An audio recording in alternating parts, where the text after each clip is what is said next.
Henry, Yes, sir. does size matter? Depends on the context, my friend. Oh Lord. Let's get into it. I have so many things that I've been thinking about in terms of size and scale as I've been working on the book that I'm writing and also just based on the conversations that we've been having. And I'm excited to get your thoughts on these ideas that entrepreneurs face about like pressures to grow our businesses large and fast and at the same time uncover some of those preconceived notions, prejudices and influences and then also maybe talk about like what are the alternatives and our own experiences and where we're thinking about. Does that sound cool to you? That sounds awesome. I'd love to get into all that. Okay, the first question I have for you, Henry, is talk to me about your experience as an entrepreneur of now, a couple different companies. What is your kind of preconceived notion about like uh company size? Talk to me about kind of like where we're starting at in this conversation. The first thing I can say is there's a huge difference between your perspective on size and scale when it comes to building a startup and starting a small business. Like, I've had my own agency, I've had content creation and production companies before, and the scale there is super small. And you're not really thinking about venture capital or Mhm. necessarily exiting those types of businesses. Um, and so I think that dictates a lot of my perspective on size.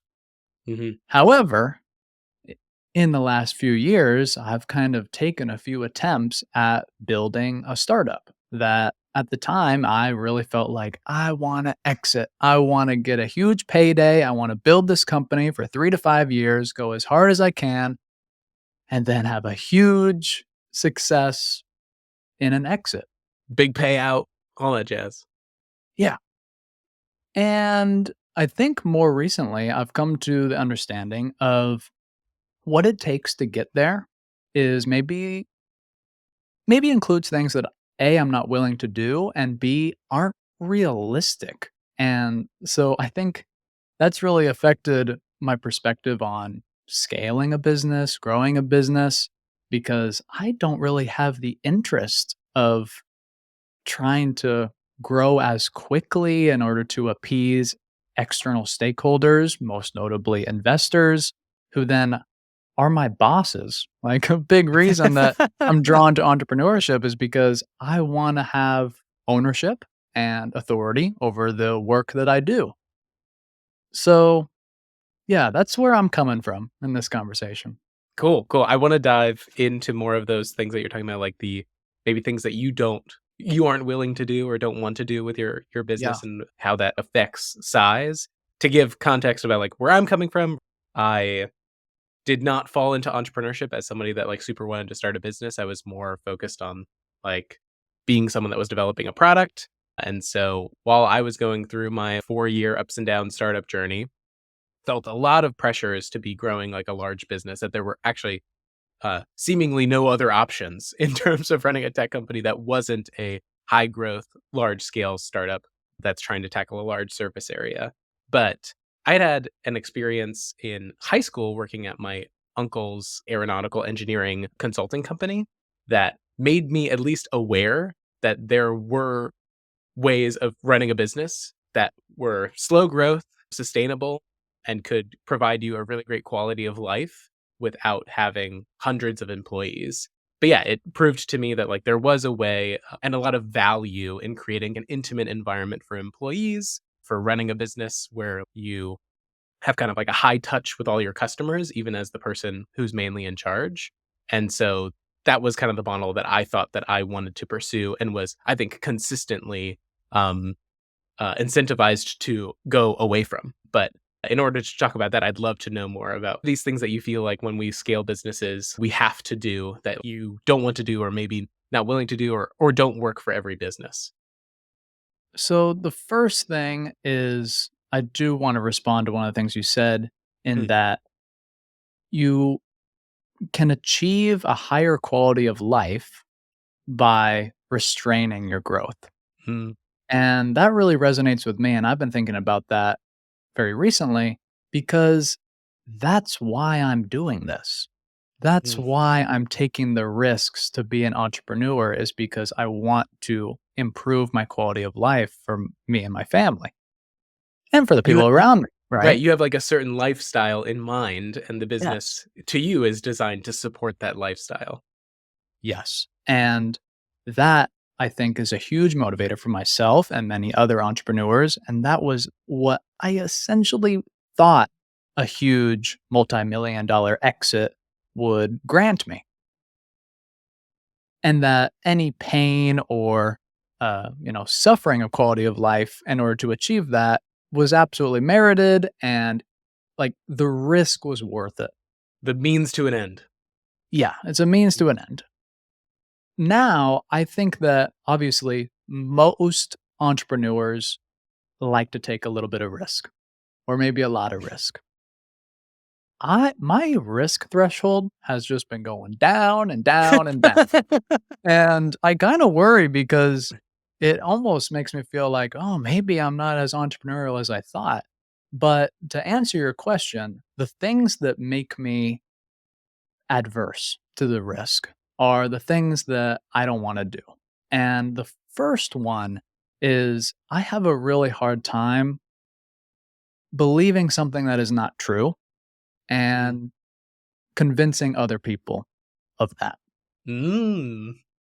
So you could interpret that as vision. You could also interpret that as lying. And you could also interpret it as kind of just having a, Somewhere in the middle, wishful thinking, yeah, right? Like, yeah, optimistic, yeah, being thinking. optimistic. Mhm. Um, And I've talked to a lot of different founders and founders that have raised millions of dollars, and I don't really get a lot of empathy from them to the investors, which I don't know how I feel about it. Like, Tell me more about what you mean by empathy. I feel like founders should, in a sense, shepherd their investors in the right direction. Mm. And so when you're having conversations, and this mostly comes around when you've already kind of got them excited about your problem solution and your traction and your team, and now you're talking about the total addressable market and really the opportunity. That is something that I started to get really uncomfortable by. Like just the Mhm. notion of putting a huge number in front of somebody and saying it is realistic that we can capture 5% of this market in the next 5 years. Right. I mean, there's nothing that supports that. Like, I don't understand any justification for saying any bit of a percentage of any number that you got from what bias source. Like, and that's not a blame of any founder. I've had those conversations. I've talked to investors. I've convinced people of visions before, but I've kind of come to a point where I don't love doing that. And I would rather go slower where I have more data points, where I'm Mhm. not stretching the truth as much. I'm still happy to, sell people on the vision, but like the opportunity to say, okay, I'm going to build $100 million company in whatever market. In order to do that, I need to get my MVP, get some traction. Then I need to raise another $2 to $3 million. Raising millions of dollars is something that I think is just too risky for me at this point. I think And that's a really maybe it'll mature. change. Yeah, exactly. I think that's a really kind of, like, mature way of thinking about it. I think a lot of, um oh, I don't know a lot of, but some entrepreneurs that I met on my journey, I felt like did not fully understand the game that we were in. If we were to take the venture capital path, it was more, um, this is the path that is laid out. This is the path that I see a lot of media about, and so that's the one I'm going to go down. I remember specifically being in my kind of first, um, post kind of college accelerator program, and we're doing the kind of inaugural start of the cohort, and the director is up at the front of the room giving a presentation on what to expect, and he asks a question that is essentially, how many people in this room plan on raising money at the end of this program? And everyone's hands go up in the air except for mine. And I think this was supposed to be like an easy win audience participation, but the director kind of probed me and kind of called me out and was like, "Oh, the team from UVA, right? Like, you guys don't plan on raising money." And I said, "No, I don't really want to raise money because I think raising money is something you do when your business isn't working." Um, as a Yeah, way of Drew's always the first one to try to make friends in the crowd. Yep. Reading the room. Excellent as always. Yes, yes, exactly. My tact is always on par. But yeah, I remember kind of outing myself there as somebody who kind of didn't believe fully in the overall what I felt like propaganda machine that we were in. I felt like a little bit, of an outsider. I'm making a business for a market that some people don't even understand or know exists, right? I was like making production software for YouTube creators, which in 2018 was like not something that you did at all. The term creator economy didn't even exist. But yeah, that like I felt like chip on my shoulder a little like, no, a business is supposed to be self-sustaining. It's supposed to be something that's profitable that um uh uses its own income to facilitate its service. And I think in some ways that's something that's not common to think about in the startup ecosystem. And I think to your point, a lot of that is from this relationship and tension almost between investors and founders, where in investors who are the ones that kind of like lay the groundwork for the game of startup culture, um, want you, in terms of their own financial incentive, to think very big about the market opportunity, to think about building a big business, because those are the ones that they want to scale to be large so that they can, you know, sell off or grow a massive portfolio and eventually sell off, like make a return on their investment. It's like all designed for like kind of the financialized capital markets. Um, and I think that's really interesting and also then colors all of our perceptions, like we're talking about, of the value of being large. Whereas I think what we're talking about here is also kind of like what you lose by doing that, what you lose by going down that path and becoming a large business. So like what are other things that you feel like you're talking about risk, like that taking investor capital is something that you think of as a risk you're almost not willing to take. What do you think the like downside of that risk, that leverage is in terms of taking outside capital? The downside being mainly just I then feel like I owe somebody something that I can't deliver on. And Right, that loss of even freedom, if loss of control. Yeah. yeah, like Mhm. even if I were to 5x the revenue of the business, is that ever enough? Like Mhm. if you are venture backed and you just raised a series A, I just feel like you set a goal for yourself that is almost not possible. And Mhm. so I just think I chose the path of entrepreneurship because I didn't want a boss telling me that I need to increase my sales or increase my output. I wanted control over those goals. And I feel Mhm. like when you take a huge round of funding from multiple outside investors, you just lose control in that. And we're talking about like try to avoid raising money. That doesn't mean never raise money. Yeah. And I'm not saying that you shouldn't raise money in the early stages.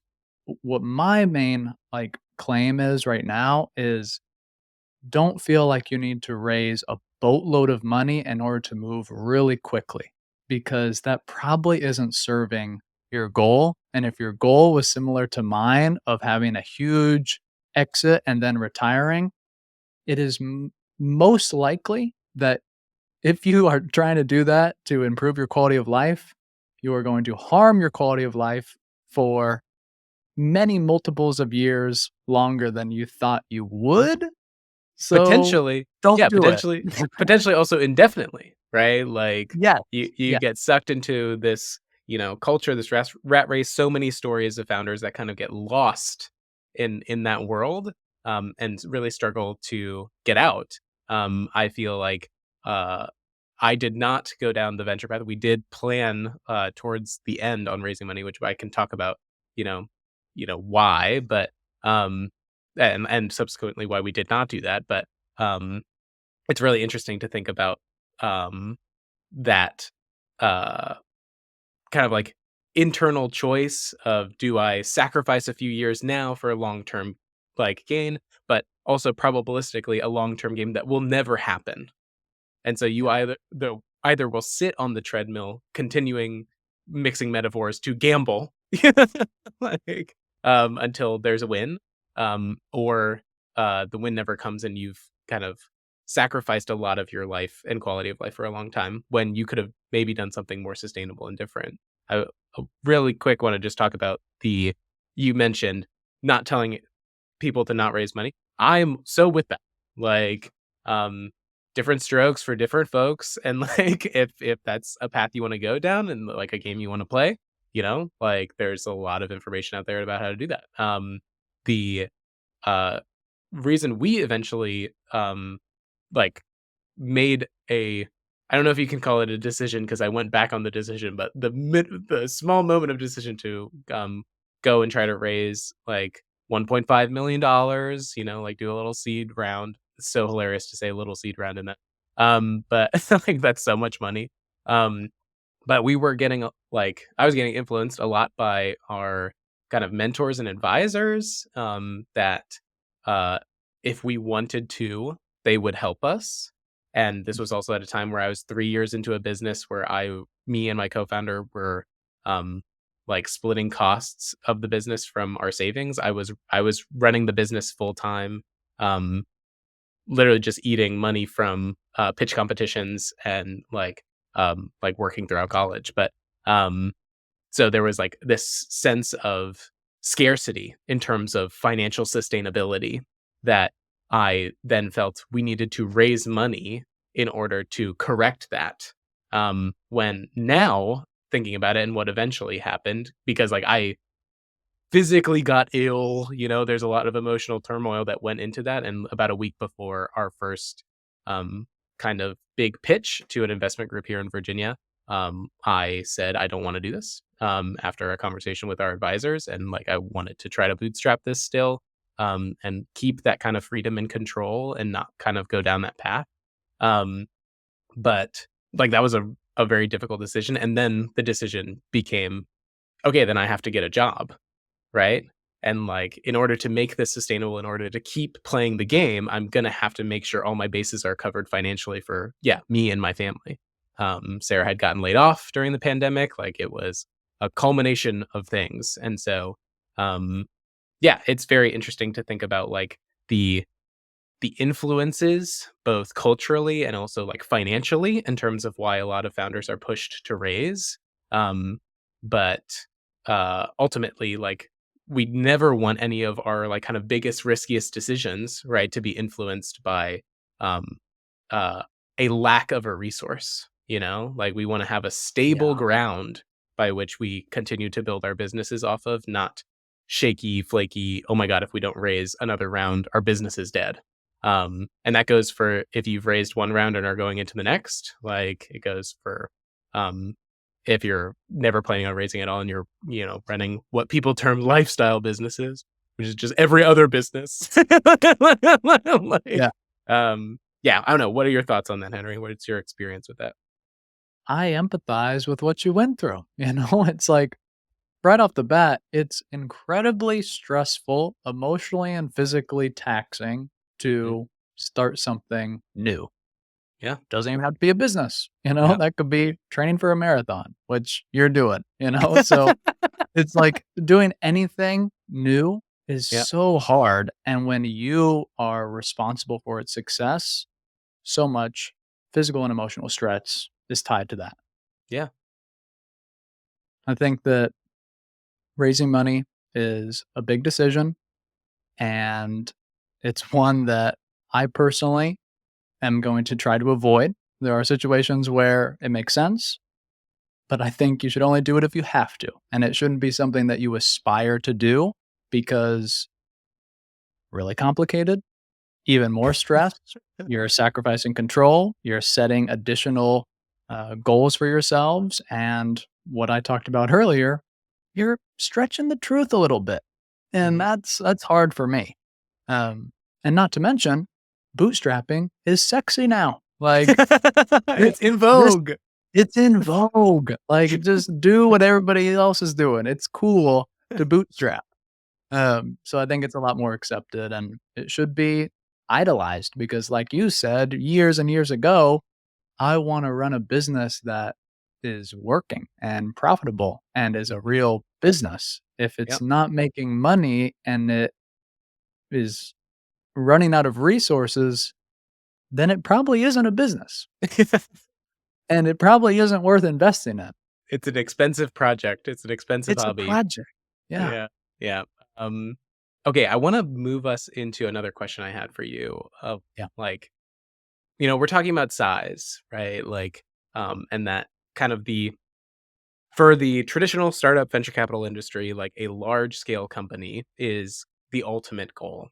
Um, what I find really ironic about this, and I want to get your kind of thoughts and opinion on, um, is that when we are starting our company, it's usually because there is a large incumbent that we feel is not serving our our target customer, right? That mhm, there's some problem that exists that they're not solving that, either they don't care about or they don't see, and that this is a place for the small company to come in and quote unquote disrupt the larger business, right? yes, Um, what I find and like that's so praised. Like that's the ultimate like kind of like stable ground of startup culture, the rah rah rah. Look at this yeah. underdog taking on Movers this and big company. shakers. Yes, Yeah, exactly. What I find ironic about this is then the whole process of building a startup and scaling a company and taking on extra capital and growing fast and large, um, the end state of that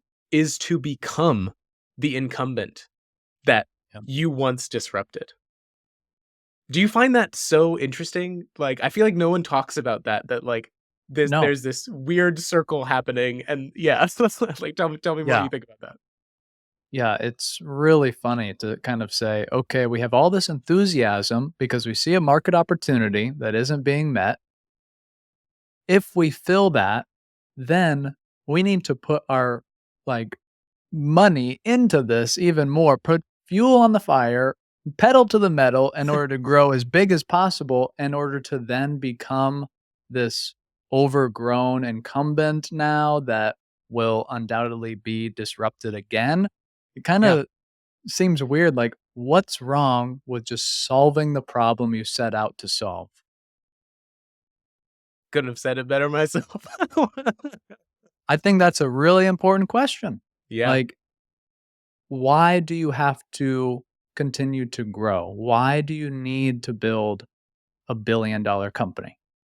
Mhm. And what do you sacrifice in order to get there, right? Like, I think about the process I've been reading a ton, right, about, like, the process by which we scale companies and then what happens that causes them to, kind of, like, become disrupted again. Like, what do the large companies do wrong? And, something I find interesting is it all kind of stems from this disconnect that gets created between the company and the customer, right? Like as we grow and create all of these like layers and layers of hierarchy and management, um, the people at the bottom are the ones serving the customer, right? The people at the top are the ones that had this kind of passionate vision and all that stuff. And like over time, that just gets diluted and diluted and diluted through the layers of the company, which just comes from needing to organize, create order, right? Like as you're growing and trying to expand the amount of surface area you cover, right? The problems you solve. Um, but in that expansion, in that separation, you lose empathy, you lose kind of like the kind of refined knowledge of like how do I help this customer? How do I like serve them better? What are the innovative solutions that are coming down the pike that we could use new technology for? All that stuff. All that stuff that we praise startups for existing for doing, right? Like Yeah. um and yeah, it's fascinating to me that the thing that a lot of us as entrepreneurs, not all of us, but I'd say a lot of us, strive for, which is like this idea of freedom and innovation and like kind of promoting our own sense of like uh, control and values on a small area, right? The end state of that is, you know, less freedom, more order, less innovation, you know, like more like hierarchy and process. And like we create our own prisons in some ways that past us would have hated working at. Mhm. I don't know. What do you think about that? Is that resonant for you? Like, It absolutely does, and I just think it's such an important point to bring up because it doesn't have to be that way. exactly. Like, you could achieve like, if you find market success, right? You Which is build a already hard. profitable business. Yeah, so you've already hit the lottery, right? Yeah. Don't mess it up. I I I think building a sustainable business should be the number 1 priority, not growth, Mhm. but sustainability. And sustainability can also include expansion and And growth. growth, yeah.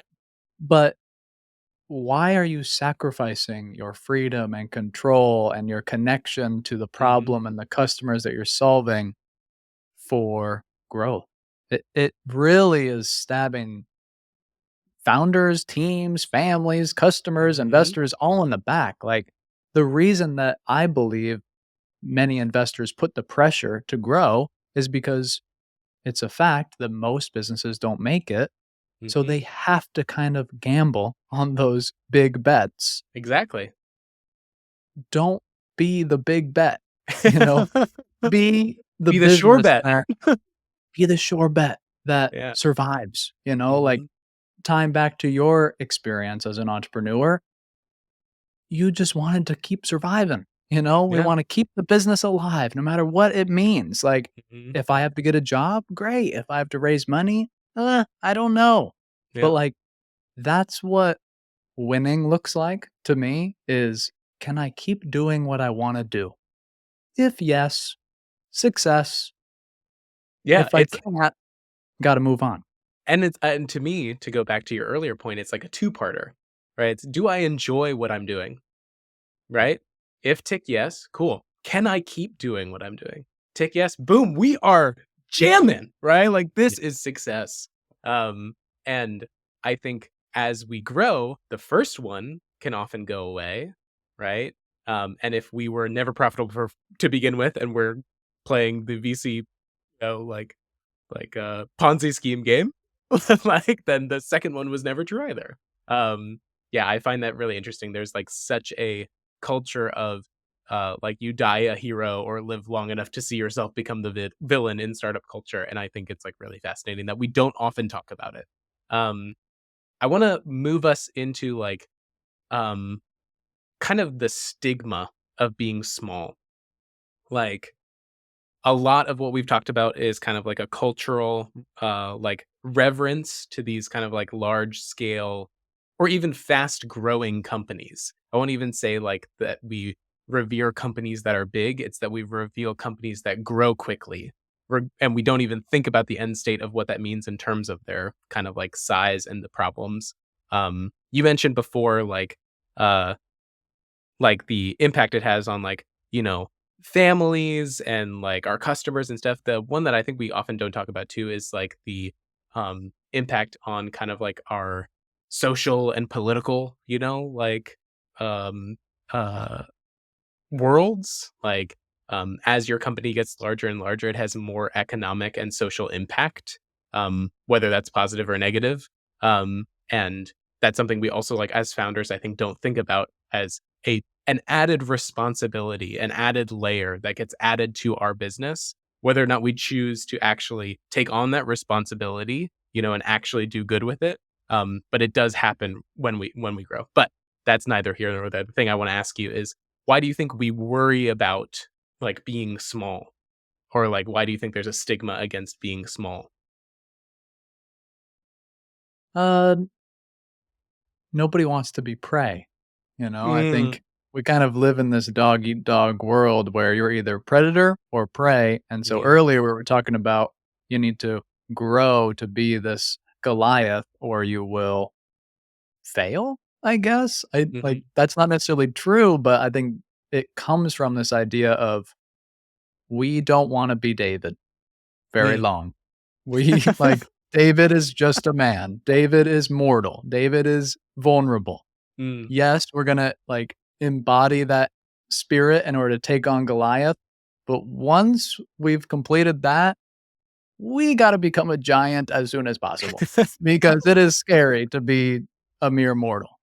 So I think it's fear-based.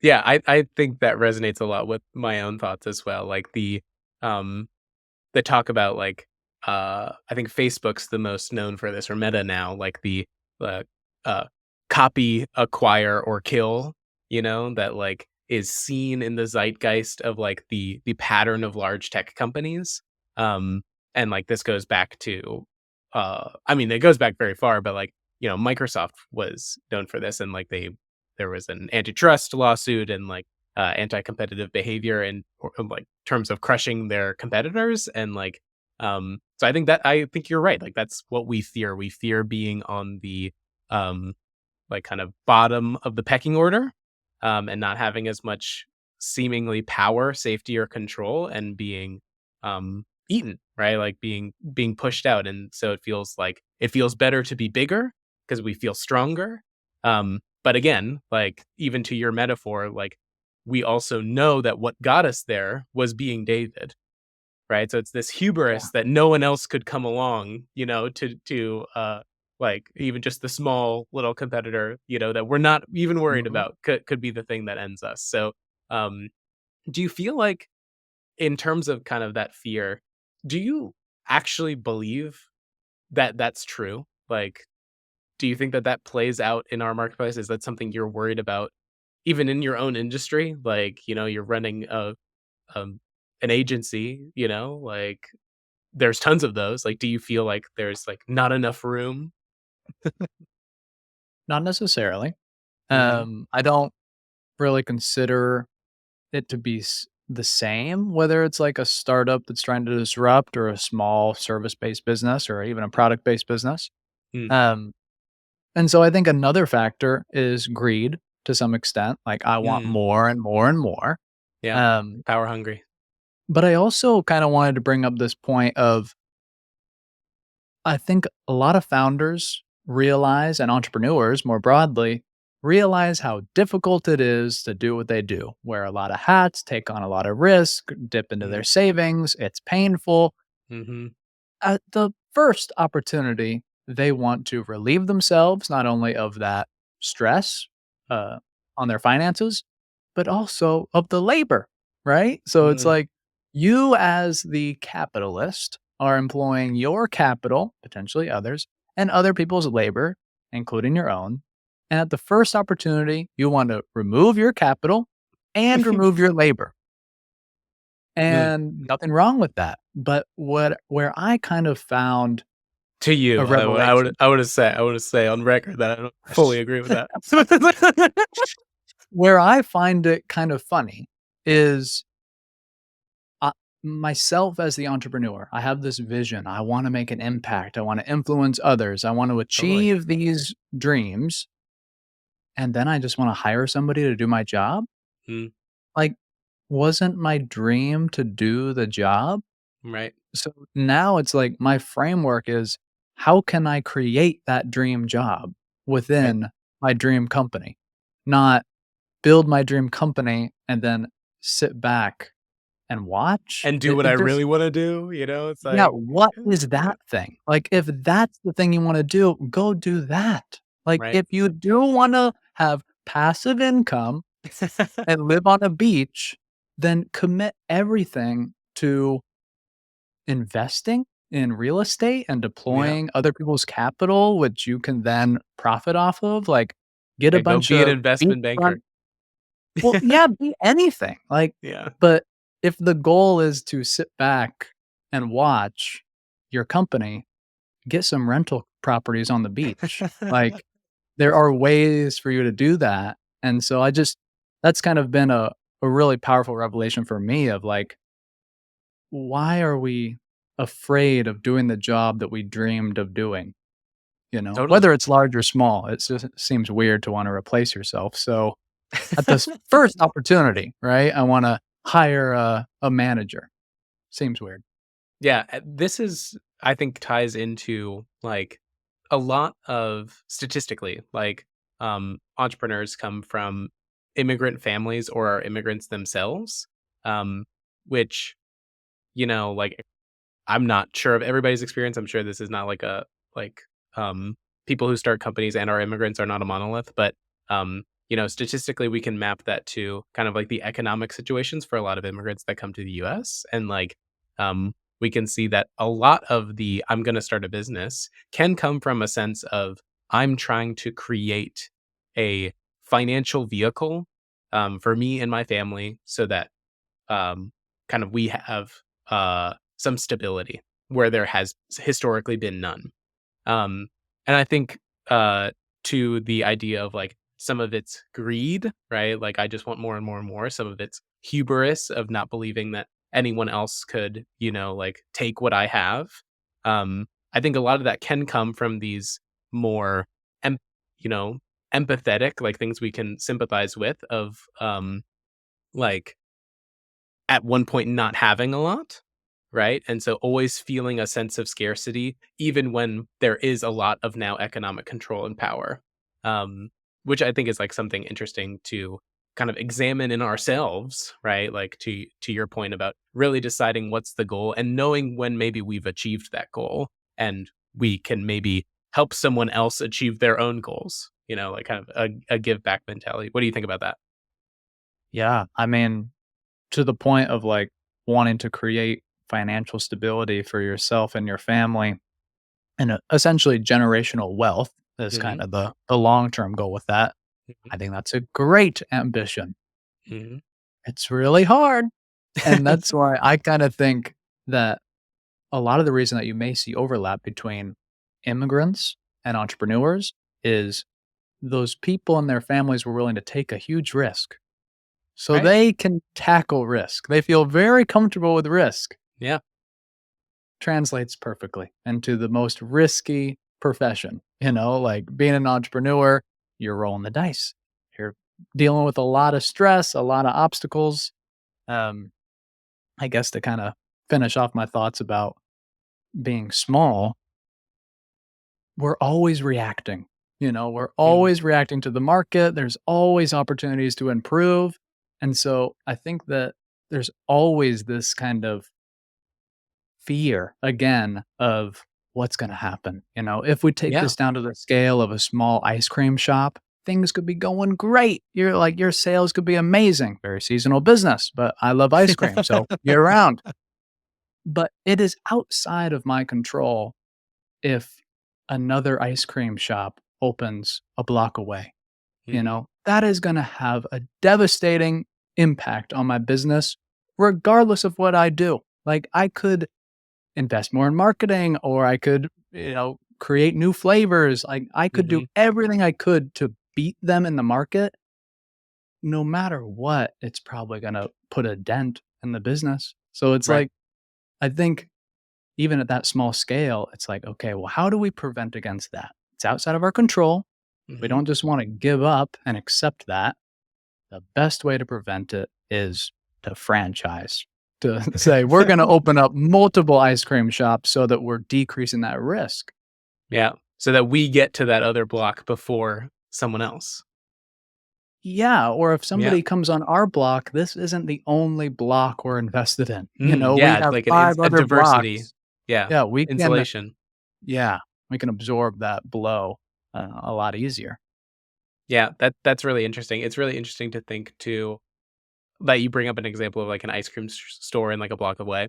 Um, I a couple of years ago started doing a lot of research into coffee shops, not because I wanted to start a coffee shop but because I was really interested in like um what the differences are between starting a tech startup and starting like a normal, like physical business, and what's really interesting is in a city or a certain area or like a series of blocks, adding more coffee shops doesn't actually have a very significant impact on any single one of their revenues up to like a certain point. It actually sometimes increases them because the visibility of having more coffee shops makes people want coffee more, and they go to both places. Like, it's Yeah. like super Or it just fascinating. becomes a market that people Yeah, come it to. it grows the So, market. Yeah, yeah, exactly. other people from other neighborhoods are now coming to this street because it has multiple coffee shops, yeah. But they Yeah, wouldn't have come if there was just one, exactly, because and I that's think not novel. yes, and I think that that's, like, a really interesting to think about. I have no idea, statistically if this maps, but like, in our mindsets, like, if we can stop thinking about competitors as, like, people that are coming after what we have, and instead think about it as like, have a more optimistic view of, like, maybe this will grow the market. Maybe more people will understand the problem that I'm trying to solve, and therefore there will be more opportunity for me to solve it for more people.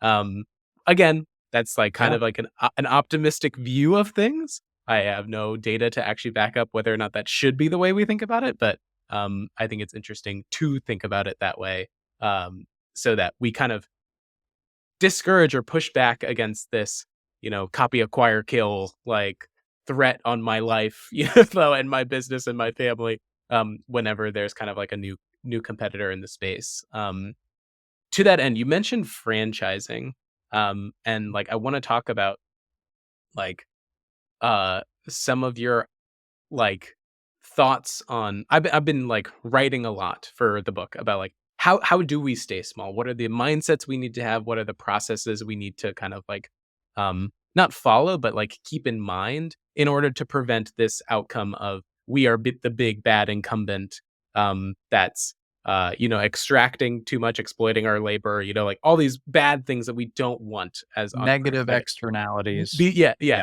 Negative externalities or maybe even just, like, negative behaviors that we we have just adopted, yeah, because of our culture and because of, like, past businesses that we're modeling after that maybe aren't good models for, like, the values that we have. But, one of the things I've been, really fascinated by is, there's this company out of the UK, that was started in the early 1900s called I think it's Scott Batter, the Scott Batter Commonwealth. And it was started by this guy, in, the 20s who was a kind of chemist and manufacturer, and he wanted to strike out on his own after working at a plant for a while, and make things like fiberglass and resins and all that stuff. He grew that company, like to I think around 300 people over the course of like 30 years. And in 1951, he decided that, hey, I think that I've become exactly what we're talking about. I think I've become the incumbent. I think I've become the thing that I hated working at. Right. And I want to do some things to change how my business works. I want to restructure some stuff. One of the things he did, which is fascinating and we can maybe talk about later, is like he gave the entire all of the shares of the company to kind of like a holding company that was then completely democratically run by the employees, which is super cool. But one of the stipulations in like the constitution that he and his employees made, the first draft of their constitution that they ratified in 1952, was this idea of kind of taking a franchise model, but making the franchises almost completely independent. So rather than the ice cream store in your example, being uh, run by the main company, like maybe the ice cream's manufactured somewhere else and is taken to them, like, and like it's all centralized. The stipulation was passed: if the company gets to 350 people, we're going to start a completely new company. Like, if we think that there's still a problem to solve, there's still a market to tackle, we're gonna start a completely new company that is completely independent, except for the stipulation that they also run on this governance structure.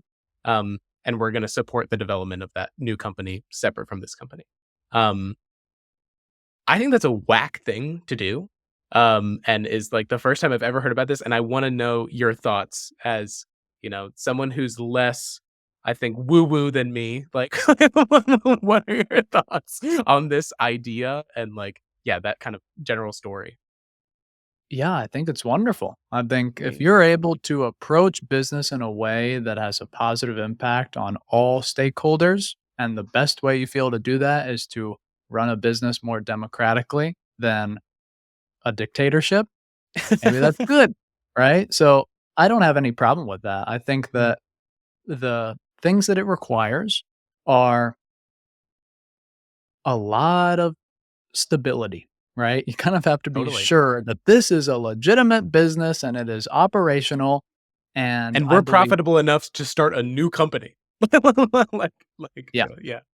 Mm, So I think that it requires a lot of success already, and my current perspective is doing things like that where you essentially are socializing your company so that all the employees are owners now, it's a cooperative almost.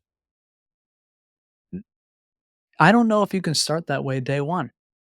mm, I kind of believe that you need a very passionate, flexible company structure that can break things and move really quickly in order to get a foothold in any market. mhm. I'm excited to be wrong about that, but I kind of just feel like if we are talking about these types of, ways of building companies that are sustainable, you might not start that way, but you can have the intention of once we reach a certain point and we feel secure, we want to protect the longevity of the business, give Totally. back to the people that built it with a different model. I think that makes a ton of sense and I like it a lot. Um, you have any thoughts about that? Of course. The first thing I wanna dive into is the idea of, um, whether you can do this on day 1, and that's something that I'm even kind of still trying to understand my own opinion on. Um, there is a part of me that believes specifically with, like, kind of like a democratic cooperative structure, um, that basically is what most founding teams are. Like, Keith, my co-founder, and we both were like co-owners of the business. I owned 51% of shares. He owned 49% of shares. We made decisions together. If there was ever uh, like a semi disagreement, like I was the one to break ties, right? Um, and I think that that is a model that works. Um, Even if you translate this to a one share, one owner model, which is kind of like how a lot of cooperatives work, and is how the Scott Batter Company works. Um, where we're not gonna vote on everything, right? Like, but we are gonna maybe vote on, like, who's in charge, right? We're gonna say, like, we're gonna and Keith and I basically did this. We were originally 50-50 partners, and he actually came to me and said, "Hey, I think in these situations where we are disagreeing, you should break ties. So we should give you 1% ownership more." Um, w Fascinating. And You were so granted the power I was granted the by the power people. by the other person. Yeah. Yeah, exactly. But in a model where, um, from day 1, that's just how the company works, where Mhm. everyone has a vote. We vote on kind of a leadership structure for a certain period of time, much like our government, and then we go. I actually think that that's more flexible because, like, when we were talking about, uh, we had, like, some other people that worked with us, like, I hazard to say that we hired them because we never paid them, but they were we were a team of 7 people, and at one point we had a really difficult conversation with, someone we were working with who wanted, ownership in the business. They wanted to be basically on the founding team, um, and we, like, really, really went back and forth constantly. Keith and I, we were talking to this person, like, relatively often on how that would change our structure, what that would look like, all that stuff, and even down to, like, the what percentage is fair, right? Like, all these questions, I actually think make it slower for you to grow in the early days rather than if the there was no question, right? There was no what number is fair, whatever. This is a constant thing I like talk to founders about who are in kind of like the early stage with their co-founders and talking about co-founder relationships is like, what's fair in terms of equity split and all that stuff. All that goes away when you just say how we govern ourselves is that everyone gets a vote evenly, and this is how this works. Um, Aren't they when interested in the equity though? well, yeah, so let's They talk about want a that. I piece of the think pie. Yes, I think that that is more um the actual underlying question, right? It's not that the system would be, like, not flexible enough and we'd move slower because we've kind of proven that that's not true. It's more that, is it fair? Right? Like, is it fair in terms of, like, should, uh, everyone receive, like, an equal amount of profit, like, based on whether or not there are a lot of stipulations when people form co-ops about, like, if you're part-time, you get half share, basically, like, whatever. There's a lot of ways to make it work, for people to feel like the split is fair, but, in general, I think it's an interesting question to think about, kind of those ideas before the business is even profitable, right? Like, to your point about, like, you have to get to a point of absolute success, right, for that to be true. And at that Yeah. point, profitability is, like, revenue minus costs, and, like, your salary is a cost, right? Like, there's a lot of money that you can get as an employee of your own company, right? Rather than just an equity owner in the profits. I don't know. What are your thoughts on this? What's your rebuttal, Henry? No, well, it sounds like you're kind of going against the idea of we're building to sell, right? Like, why Yeah, are we building to exactly. sell when we could be building to profit? Ignore like, enormous amounts of cash.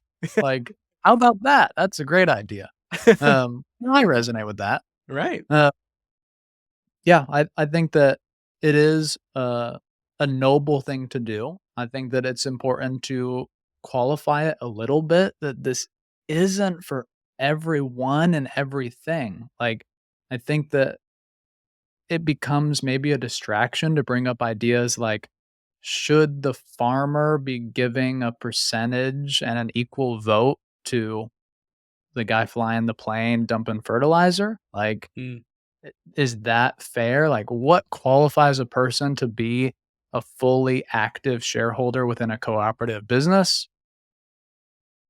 I don't know if it applies to all types of businesses and all types of markets. But I also think it becomes really difficult to say, okay, I'm a founder or I'm on a founding team and we are building a capital intensive company. mm, We are building rockets to go to the moon. yeah. Even more, like, usual med tech, right? Med tech is Yeah, the one that I talk about a huge lot in the book, amounts of like, research. yeah. Yeah, huge amounts of capital. Should the lab tech have, you know, an equal vote? Should there not be any equity for the founders that took on all of the risk Mm, to start a multi-year development of a capital intensive business? That I think doesn't sit well with people. And mm, I feel that if you promote this idea of everyone is equal within a company and everything is sustainability and equity is not important, I wonder if you will not attract the best and brightest and weaponize their selfishness to build amazing things. Could be mm, in med tech. But tell right. me more since you've researched this space. No, no, I think that's a really interesting, but the reason that I, uh, bring up MedTech and thought about where you were going was kind of tying us back to kind of venture capital, because like, this is a huge problem right now where, like, people do not understand how to or whether it is worth investing in cooperative businesses. Like, Mm, yeah, like, that's just a big problem because what a VC firm wants is a high amount of equity, right? It for their capital that gets multiplied and then they can recoup back. And in cooperative business where you don't have the same type of share structure, there's no way to have outsized ownership of equity in the business. There is a way to have an outsized loan to the business that then gets paid back by some multiple, which is how a lot of cooperative capital investment works currently. profit As like sharing as well. yeah, exactly. Profit sharing as kind of like, well, profit sharing is kind of like the main part of that, where like if Yeah. I gave you $10,000, Henry, to start a co-op business, there's a stipulation that that's a loan and that that loan is paid back to me first from the profits of the business in some sort of timeline with some sort of interest rate.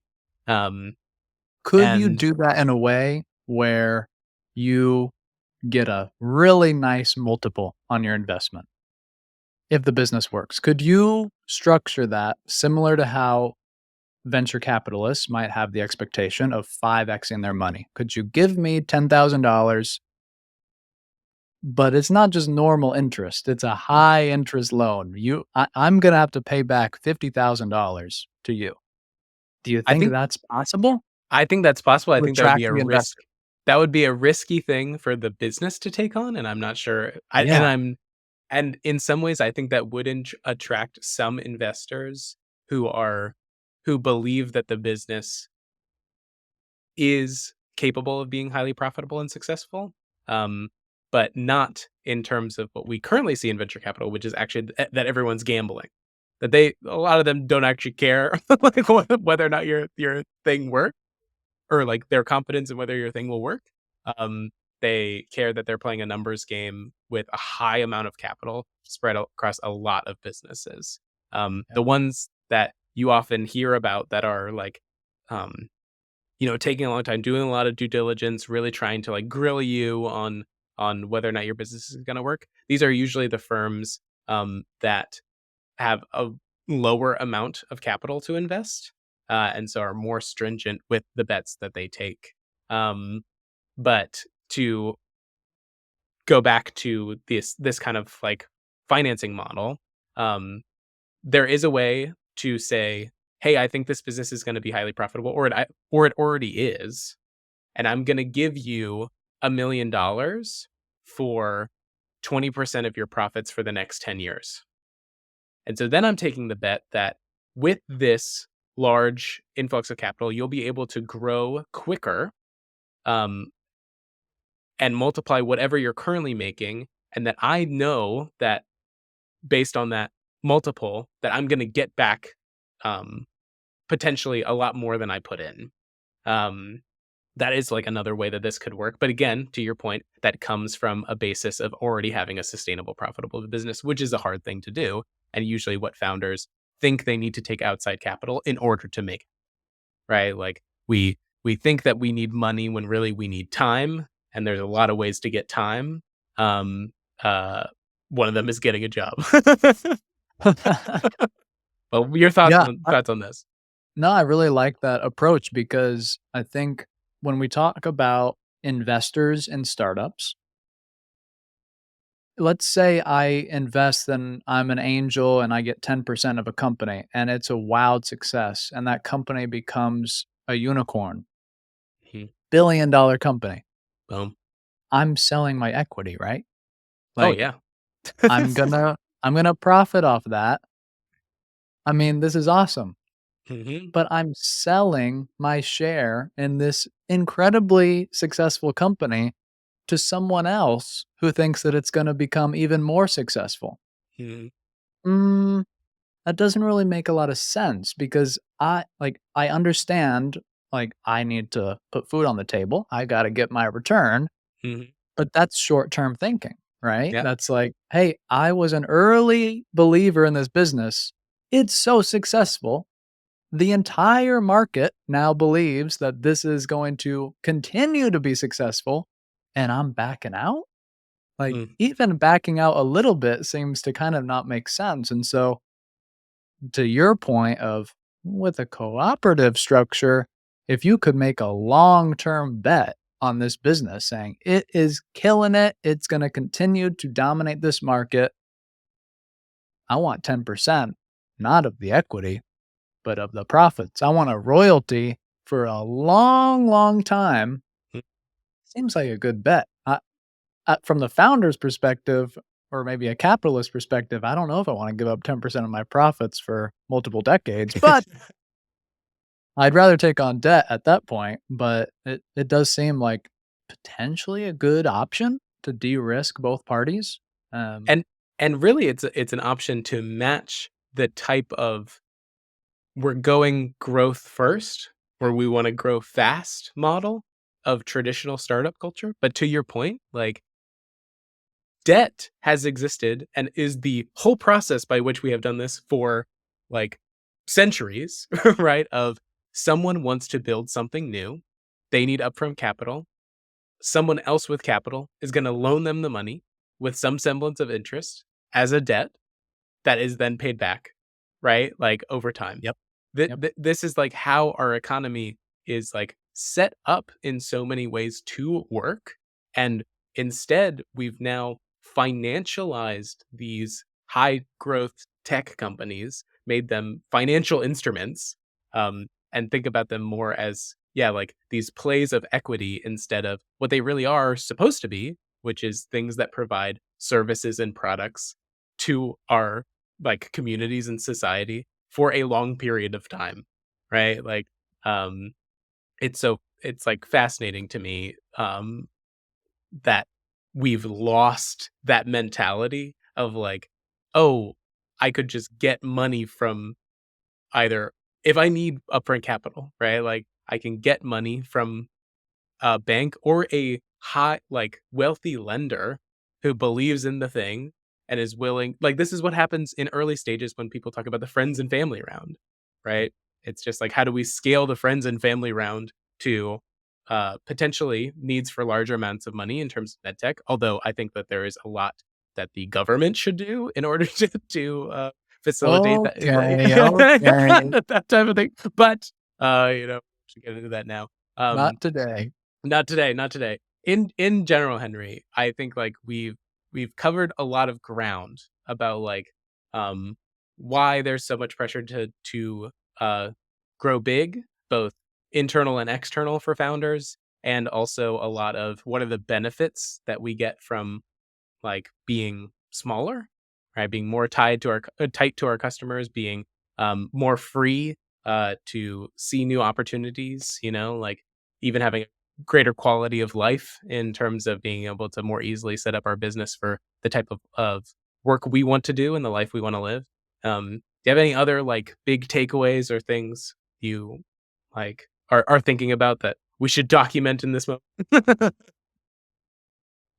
I think we covered a lot of ground, like you said. I think that growth is something that the culture pushes us to idolize Hmm. and reach as fast as possible. Um, but I really value the perspective of saying time might be short, but life is long, and Hmm. building a sustainable business is what you should do. That isn't prescriptive to any sort of like business Yeah. framework necessarily or what kind of profit or revenue model you ascribe to, but building for the long haul, I think is what we all want to do, Yeah. but the culture shifts us away from that because they say it's not tenable or it doesn't serve the financial markets, but that doesn't have to be true for you. Like Yeah. you can exist within this economy and in your specific market with a sustainable mindset like the batter company. You Yeah. know, it is possible, which is great to see. Yeah. Killer, Henry. So I like the thing that you said at the kind of beginning first half of this that I want to have in our minds as we're leaving is like um the difference in mindset thinking about sustainability versus growth, Mm. right? Like and how those are intertwined but not the same. And the differences in how that mindset affects how we choose to build our businesses, grow our businesses, and run our businesses for the long term. So, Henry, thank you. This was so fun. Um, I'm assuming we're going to do this again. So, if people are listening to this, we successfully got this out into the ether. Um, hit subscribe. We're going to be doing more conversations like this. Um, yeah, and let us know if you've got any topics you want to cover or conversations you want us to have. You can find us on LinkedIn, send us some DMs. We'd love to connect. Peace out. Boom. Boom. Awesome.